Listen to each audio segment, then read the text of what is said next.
All right, man, peace. So, brothers, I'm on record as stating that I don't believe that Kyrie Irving is a quote-unquote superstar. But my definition for the term superstar when applied to basketball is very, very stringent. I only have 4 players in the NBA that I would classify as superstars. That being LeBron James, Kevin Durant, Steph Curry, and Kawhi Leonard. Why is that? Because I believe as a superstar, you must have won a championship as well as either been a finals MVP or regular season MVP while also having won a championship. So those are the only 4 players in the NBA right now who have done that. Now, Kyrie Irving, he's won a championship, but he's never been a finals MVP, and he's never been a regular season MVP. You also have players like James Harden, Joel Embiid, Anthony Davis, Russell Westbrook, that, in my view, fall under the banner or the title of being called a superstar. So the question now begs to be asked of the Boston Celtics front office. Should they consider signing Kyrie Irving to a max extension right now, if they can? Of course, they're going to talk about it, and I'm going to chime in. Now, fellas, if you had to decide today, Max, would you offer Kyrie Irving a max contract? I would. As much money as you can give him, whether it's a super max or some version of more money than another team could give him. So would I. I would give Kyrie Irving probably about a 4-year extension. He's 26, going on 27 years old. He's not a small player. He's about 6'2". But the way in which Kyrie Irving plays with the hard cuts, etc., he has an injury history, especially with his knees. I'm not quite sure if I want to make a commitment to him beyond the age of 30. I would give him as much money as I was allowed. It's occurred to me about Kyrie Irving a couple things this year. Number one, he is the most entertaining basketball player on the planet Earth. I would agree with that.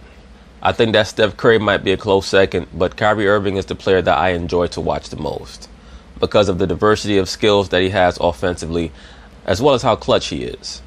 He's just born with that quote-unquote clutch gene. He has it. There's no doubt about it.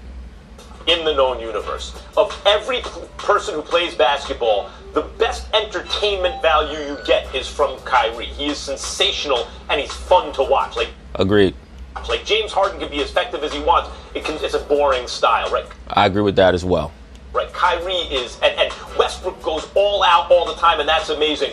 But Kyrie, moment for moment, to me, is the most entertaining, most electrifying. Agreed. And just touching on Russell Westbrook again, Russell Westbrook is relatively exciting to watch, but his basketball IQ takes away a lot from the enjoyment of watching him play, or his lack thereof.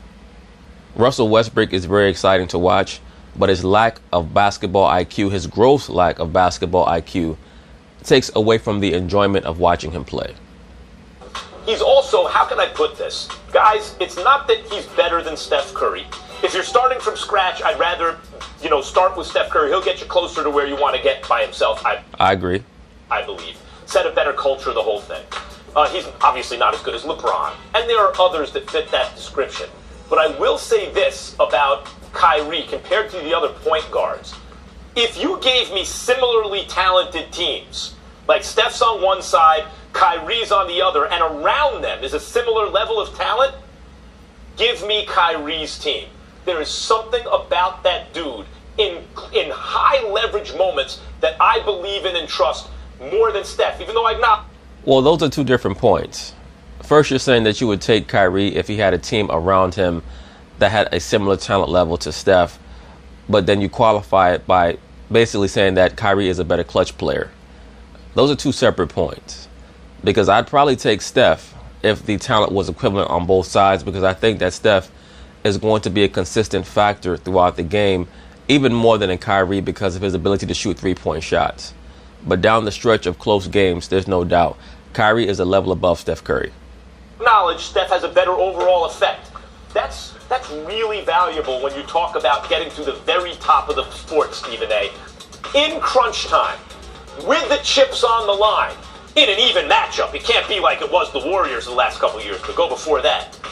Kyrie just has that thing in me, in him that makes me believe he's going to get it done. I believe he is worth as much money as you can pay him. Well, he's worth as much money as you could pay him because he's the best point guard in the Eastern Conference right now. That's what makes him so valuable, as well as the fact that he has championship pedigree. And also, as you stated, as Stephen A. Smith would state, he's quote-unquote box office. Well, Kyrie is definitely worth the money for a bevy of reasons. Number one, if he signed, first of all, he can't get a supermax deal from the Boston Celtics. He's not allowed to get offered that. But they can give him 191, about 190, 191 million. 50 million more than he gets somewhere else. Yeah. You know, for a 5-year deal, it's about 50 million more than another team could give him. He's clearly worth the $190 million, particularly when you consider he's living in an age where he's living off a $93 million deal. I think it's about $90 to $93 million, where you got a guy like Kyle Lowry making $100 million over 3 years, Steph making over $200 million, Russell Westbrook making $217 million. There are guys in the NBA playing Kyrie Irving's position that are being paid over $100 million more than this man. You mean in total? Sure. But I mean, really, who cares? We all know that Kyrie's going to get his money from somewhere. That has to change. His agent, Jeff Wexler, is definitely going to correct that. I have no concerns about that. But to answer the question directly, I wouldn't give him the money just yet. And here's why. The one thing about Kyrie Irving, and in my estimation, the only thing, is his health. I got to know he's healthy. I'm not worried about anything else. I have to sit back and wait. I got to see him get through the season and get through the postseason and look at him health-wise and see if he's worth that kind of commitment over the next 5 years. That's a hell of a gamble, though, Stephen A. Smith. That's a big-time gamble, especially when it comes to a person like a Kyrie Irving, who we know can be capricious. If I'm the Boston Celtics, because the one thing that could derail them is if they give Kyrie Irving that money and then they're stuck with him being unhealthy. If he's healthy, it don't matter. He's worth every penny because he's a superstar talent and he's box office. But that health issue with those knees, remember, first championship for the Golden State Warriors, he goes down in game 1. Right, but Stephen A. Smith, I mean, if you're worried about his knees, then you're going to be worried about his knees, period. You're just going to wait until he plays out this season to decide whether or not you're going to invest in somebody as talented as him. Either you're going to sign him or you're not. If you're not going to sign him, then you might as well just let him go, because he could suffer a knee injury next year in the first year of his contract. Okay, and he can't go the rest of the way. Last year, he couldn't go come playoff time because he got hurt right before the playoffs. Well, actually, last year, he didn't get hurt per se. It was an offshoot of that same injury that he suffered while he was with the Cavaliers when he tried to play through that injury in 2015.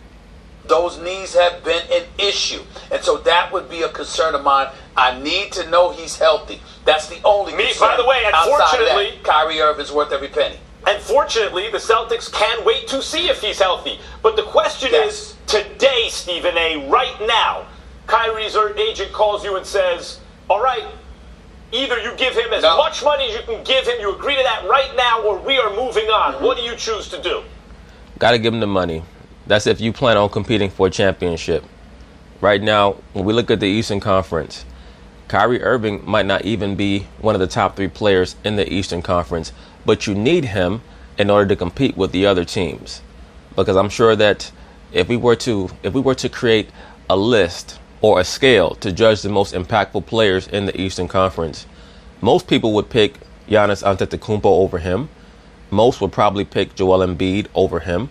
Some might even pick Ben Simmons over him. I wouldn't, but some might. When we look at the Toronto Raptors, most would pick Kawhi Leonard over him. So the Celtics need someone like a Kyrie Irving just to compete with those teams, because even though Kyrie is not on the level, in my view, of a Kawhi Leonard, he's right there with a Giannis when it comes to impact. He's right there with a Joel Embiid when it comes to impact. Some people might say, well, are you sure about that? Those players are bigger of stature than him. We'll find out in the playoffs, because Kyrie has that little je ne sais quoi. He has those intangibles that come up in big moments that we have not seen from Giannis, that we have not seen from Joel Embiid. I'm not gonna give him the money, and I'm gonna tell him, I dare you, go someplace else and take $50 million less. Well, that's a bad strategy, Stephen A. Smith, because Kyrie has already shown that if you dare him to do something, not only will he do it, but he won't give a fuck about the money. Right now, we're in the age of endorsements and contracts outside of your field of endeavor. If you think that you're going to punk him over $50 million, that's not going to happen. Kyrie will go overseas for Nike and he'll make that money up just like that, lickety split. Okay, you can try to do that if you want to, but if you want to get this money, you're still going to need me to do it. I have every intention of giving him the money. Reason number 50,922 why Stephen A. Smith would make a terrible general manager. If I know and see he's healthy, you will not force my hand. Kyrie Irving, you will not force my hand. I have $50 million waiting for you, Kyrie Irving. You'll never see that anywhere else. We know how the money-making market for NBA players is so limited.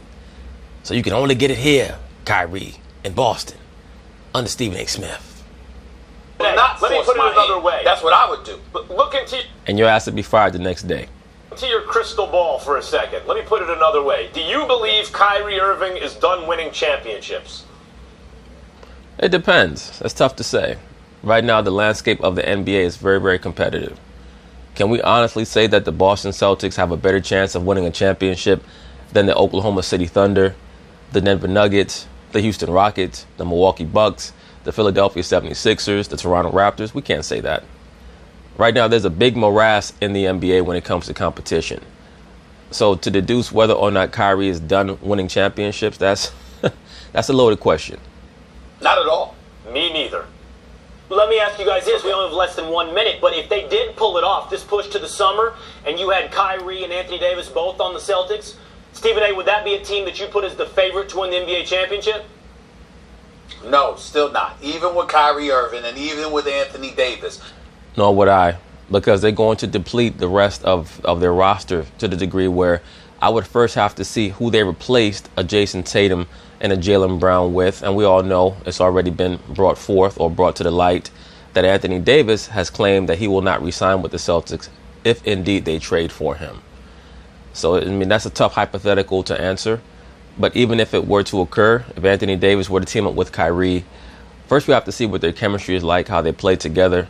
The Golden State Warriors, it just seems like they're a machine. They take out cogs, they plug in cogs. Their culture is so strong that other prominent players that come there, they just conform immediately, especially with the understanding that Steph Curry needs so few shots to get his points, and he's a willing passer. Because you got to remember, Will, I'm assuming you'd have to give up assets to get Anthony Davis. Agreed. If you added Anthony Davis to all the components on Boston, yes. But because you'd have to give up some of those components to get Anthony Davis, Anthony, even with Kyrie Irving, I still don't believe beats the Golden State Warriors. Let's put it this way. Exactly right. If you're saying swap out Al Horford, who's a fantastic player, though not this year for the most part, but generally a fantastic player, was great in the playoffs last year. Swap him out for Anthony Davis, then I would take them. But it's not going to be like a Horford for Davis trade. So once again, Max Kellerman, you're making an irrelevant point based on a hypothetical that has no real ramifications whatsoever. What really is the point of you interjecting with nonsense, sir? The answer would probably still be no. Even then, you got to have chemistry. Chemistry like the Warriors. Yeah. Agreed. But anyway, we'll see what happens with the Boston Celtics and the Kyrie Irving situation. I don't think that Kyrie will be willing to negotiate at this point in the season anyway. He's so locked in and laser focused on winning a championship. And I also think that he understands that it behooves him to check out what else is going on the NBA landscape before he makes a commitment to the Boston Celtics. So peace.